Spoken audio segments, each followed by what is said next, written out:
Most of us put time and energy into crafting our image, whether it's online or in the workplace or at church. We all want to appear interesting and important. But today on Truth for Life, Alistair Begg calls us to take the focus off of ourselves and to embrace an attitude of humility. It's part of our series titled To Know Christ. In chapter 13 of John, beginning at verse 1, we read these words. It was just before the Passover feast. Jesus knew that the time had come for him to leave this world and go to the Father. Having loved his own who were in the world, he now showed them the full extent of his love. The evening meal was being served, and the devil had already prompted Judas Iscariot, son of Simon, to betray Jesus. Jesus knew that the Father had put all things under his power, and that he had come from God and was returning to God. So he got up from the meal, took off his outer clothing, and wrapped a towel round his waist. After that, he poured water into a basin and began to wash his disciples' feet, drying them with the towel that was wrapped around him. He came to Simon Peter, who said to him, Lord, are you going to wash my feet? Jesus replied, you do not realize now what I'm doing, but later you will understand. No, said Peter, you shall never wash my feet. Jesus answered, unless I wash you, you have no part with me. Then, Lord, Simon Peter replied, not just my feet, but my hands and my head as well. Jesus answered, a person who has had a bath needs only to wash his feet. His whole body is clean. And you are clean, though not every one of you. For he knew who was going to betray him, and that was why he said, not every one was clean. When he had finished washing their feet, he put on his clothes and returned to his place. Do you understand what I've done for you? He asked them. You call me teacher and Lord, and rightly so, for that is what I am.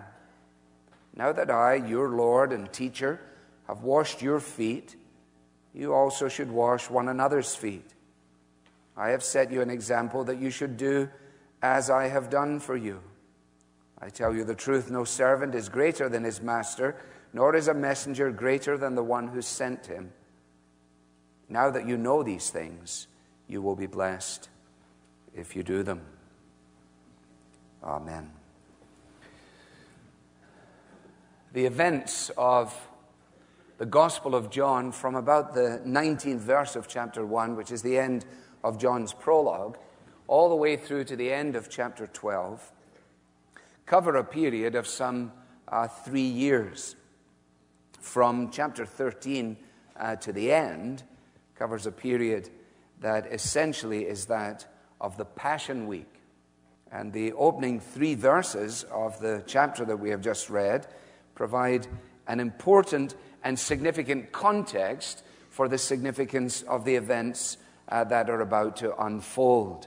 Jesus is clearly aware that the time of sorrow, as he puts it here, the time of darkness and of difficulty, is under the control of God the Father. Hence, verse 3, Jesus knew that the Father had put all things under his power, that he had come from God, that he was returning to God, so he got up from the meal and took this basin of water and so on. It's a reminder to us, isn't it, that if we're not very careful, it will be possible for us to disengage often what we might regard as purple passages from the context of the Scriptures and say right things and true things with them and make application from them. But if we do not have them set firmly in the context, then we may miss actually the entire point as to why they're present in the Bible. And I say this morning because we want to focus on the fact that Jesus is revealed to us here as a wonderful, humble servant. But it is possible for us to deal with John chapter 13 simply to make that point. And if we do so, we actually miss what is being said in this chapter. We will deal with it only as a lesson in humility, which of course it is. But as it is important for us to find out, it is more than that. It is the story of Jesus' final submission to death. And this foot washing which takes place is, if you like, an enacted drama. It is a parable illustrating the great principle of lowly service, which finds, of course, its ultimate expression in the cross of the Lord Jesus Christ. So I want you to pause for a moment and just get that clearly in your mind, as I must get it in mine. It is only in the shadow of the cross that we can understand the nature of the cleansing of which Jesus speaks. It is only in the shadow of the cross that we will get this. Otherwise, what we will do is we'll turn it into a story which goes something like this. There are certain things in life that can only be sorted out with a bucket of water and a towel. And you get this wonderful story about, well, all you need is a bucket of water and a towel. And that's what today is about, and so on. Well, it is about this basin of water and a towel, but they signify something far more significant than that which is expressed in this incident.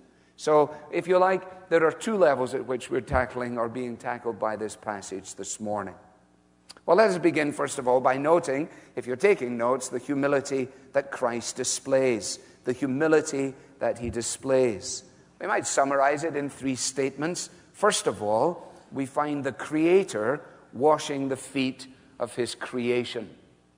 He who has created the universe, he who has established the very properties of H2O, is about to take the very water that he himself has created and use it in this particular way. It is vital that we recognize that the first 12 chapters precede the 13th chapter, and that all the way through these first 12 chapters, we have been confronted, as John has painted the picture, with the wonder of Jesus. Not only summarized in the prologue, in the beginning was the Word, and the Word was with God, but then worked out throughout all that follows. Quickly into chapter 2, and Jesus, this Jesus of Nazareth, takes water and turns it into wine. In chapter 4, a Roman official comes and says that his son is sick to death, and Jesus takes care of the issue and raises up the boy. Chapter 5, you're at the pool of Bethesda, and a man who has been an invalid for 38 years is dramatically healed. Chapter 6, the 5,000 sit down and are fed from 5 loaves and 2 fish. Chapter 6, Jesus of Nazareth walks on the water. Chapter 9, he heals the man who is born blind. And chapter 11, he stands outside the tomb of his good friend Lazarus and calls for him to come out. What manner of man is this, that even the winds and the waves obey him, that he stands in the face of death and declares himself victorious? Surely this man should already be removed from the everyday vicissitudes of life. Surely this man, of all men, should be shepherded around. Surely this character should live in a palace. Surely this man should be feted and applauded everywhere he goes. Yes, that's the man.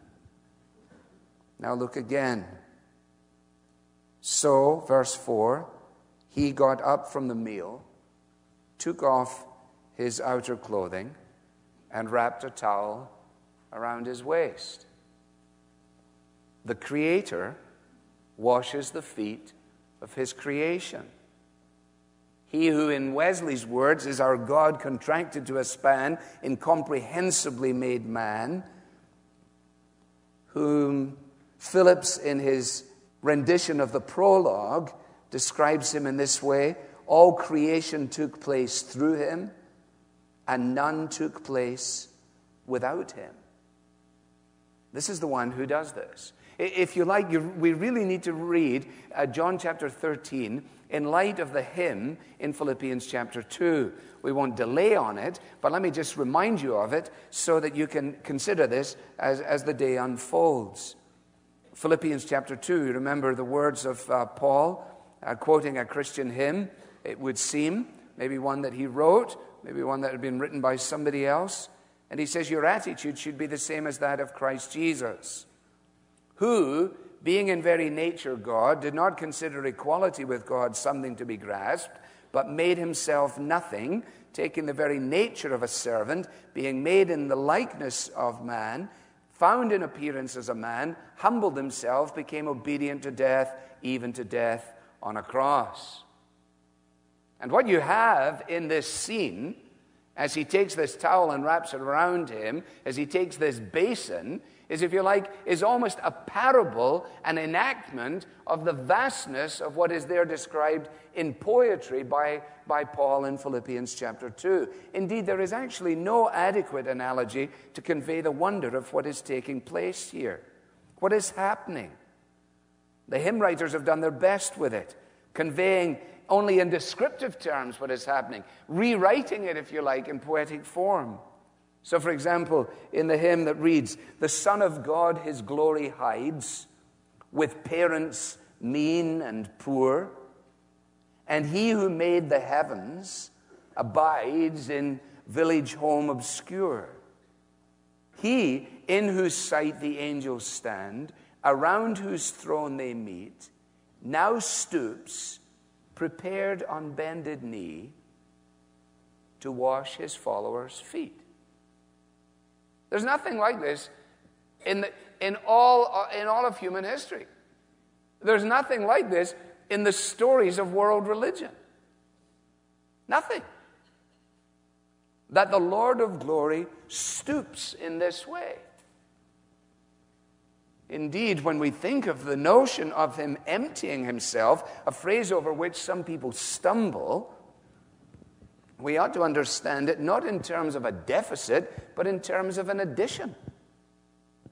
That the question is not, of what did he empty himself, but rather, into what did he empty himself? By emptying himself into humanity,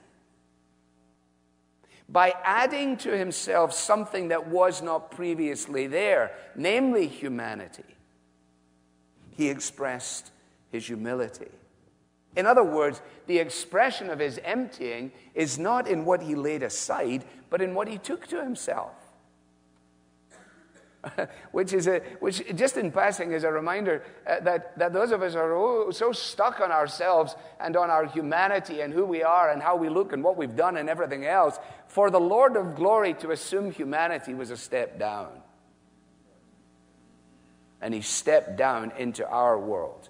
You know, the Christmas carol comes to mind that I can't remember which one it is, but that he who came from highest bliss should come to such a world as this. It begs an analogy, doesn't it? This is trivial, but it gives a sense of it, I think. Andrew Martinez is one of the great caddies on the PGA Tour. He caddied for Johnny Miller, caddied for John Cook. He has caddied for a considerable time now for Tom Lehman. Andrew Martinez, he's fit, he's handsome, he's a good golfer, he's a better tennis player, and he's a phenomenal backgammon player. If you see him dressed in his civvies, driving his car through the community, you would say, hey, there goes Andrew Martinez. But as soon as he pulls into the car park of the golf course where his boss is playing and goes into the caddy shack, he puts something on over his outer clothes. Depending on where he is, white overalls. And in the putting on of those white overalls, in the adding to himself, he loses himself. He's still Andrew Martinez, but the name on his back is Lehman. He exists solely for the service of his boss, despite all of his own giftedness, all of his own capacities. Now, I know the analogy is trivial, but I'm just trying to get something into our minds of what is happening here. The Creator washes the feet of his creation, or we might say the teacher washes the feet of his feuding followers. the teacher washes the feet of his feuding followers. Luke, in his record of the events leading up to the Lord's Supper, indeed immediately surrounding the Lord's Supper, tells us that when they were gathered in the room and Jesus was dealing with the Passover and distributing the bread and the wine, right in that very context, quotes, a dispute arose among them as to which of them was considered to be the greatest. You may have gone to communion with a bad attitude, but you perhaps have not approximated to this. It is a reminder to us, is it not, that here in the establishing of the communion service, those who are his core group are sitting there in the immediate context of communion saying, you know what, I'm more significant than you. You know what, I'm more gifted than you. You know what, I deserve more than you.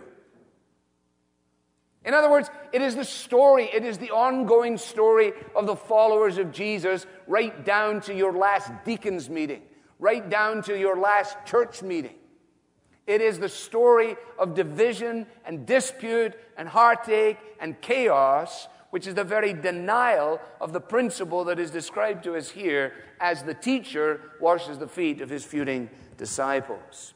Those who are preoccupied with prominence are taught a lesson that they would never forget, and one of which we are in constant need of reminder.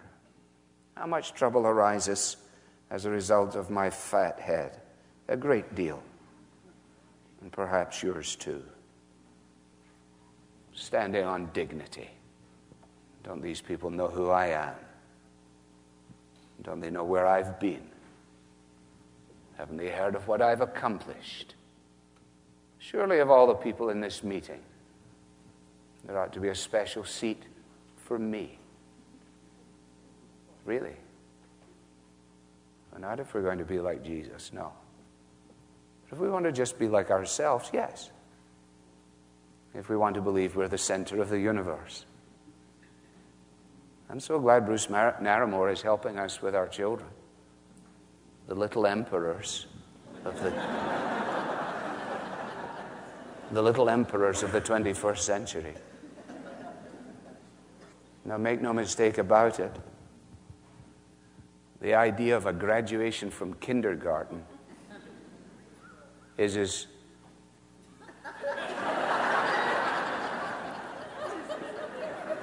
my third point. The Creator washes the feet of his creation. The teacher washes the feet of his feuding disciples. And the Lord washes the feet of his betrayer. Verse 11 tells us that Jesus was aware not simply of the fact of his betrayer, but also the identity of his betrayer. I wonder what we would have done.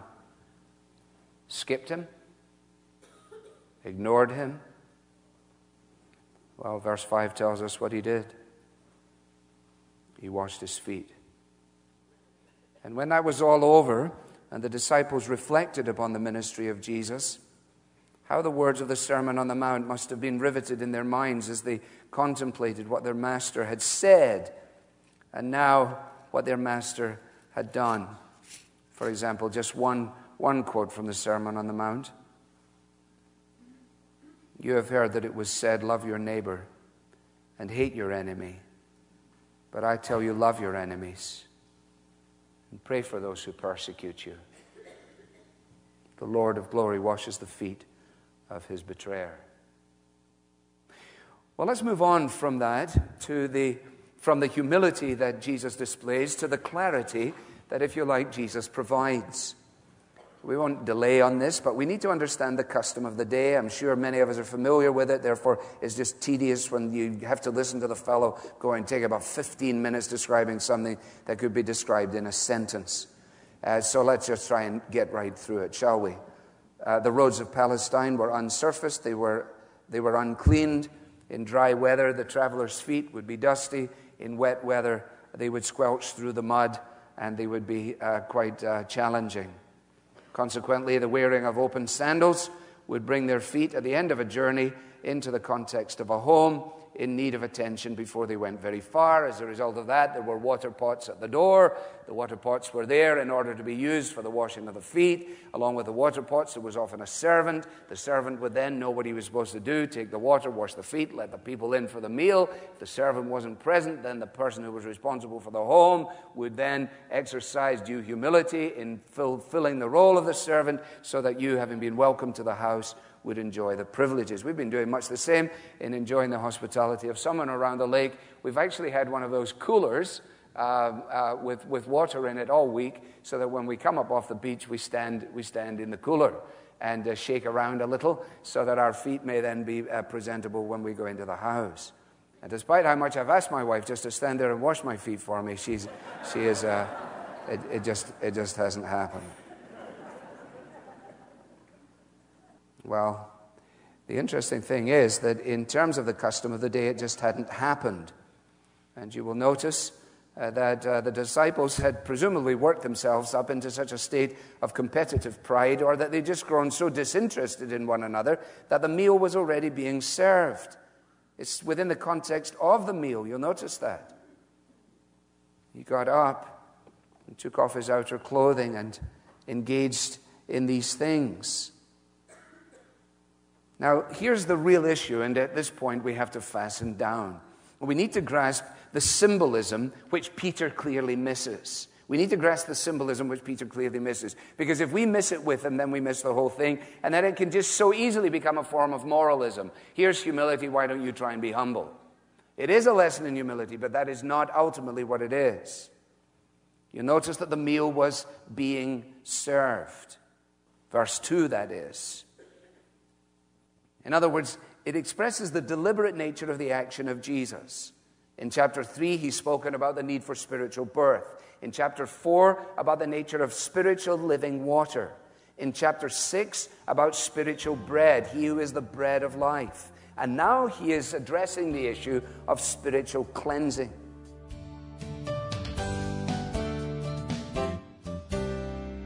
You're listening to Alistair Begg on Truth for Life, and a message called Humble Servant. If you'd like to listen again or catch up on previous messages in our study to know Christ, visit us online at truthforlife.org. Or it might be easier for you to download the free Truth for Life app to your smartphone or your tablet. That way you'll have instant access to the entire archive of Alistair's teaching, as well as our daily devotional. You can learn more at truthforlife.org/the-app. It is our pleasure to make Alistair's teaching available for anyone who wants to listen. And while these messages come to you free of charge, they do require considerable financial support for us to produce and distribute them. That financial gap is filled by listeners like you. And when you donate today, we'll express our thanks by sending you a powerful resource, a book titled The Gospel-Shaped Life. Author Ian Hamilton explains how the good news of the gospel isn't just a philosophy, we believe. It's a reality that transforms our hearts, our minds, and our actions. We'll send you a copy of The Gospel-Shaped Life along with our thanks when you give today.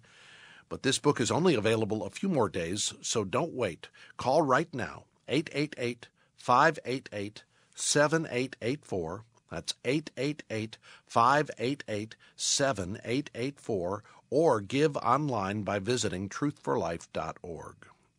If you'd prefer to mail your donation, along with your request for the book, write to us at Truth for Life, P.O. Box 39, 8000, Cleveland, Ohio, 44139.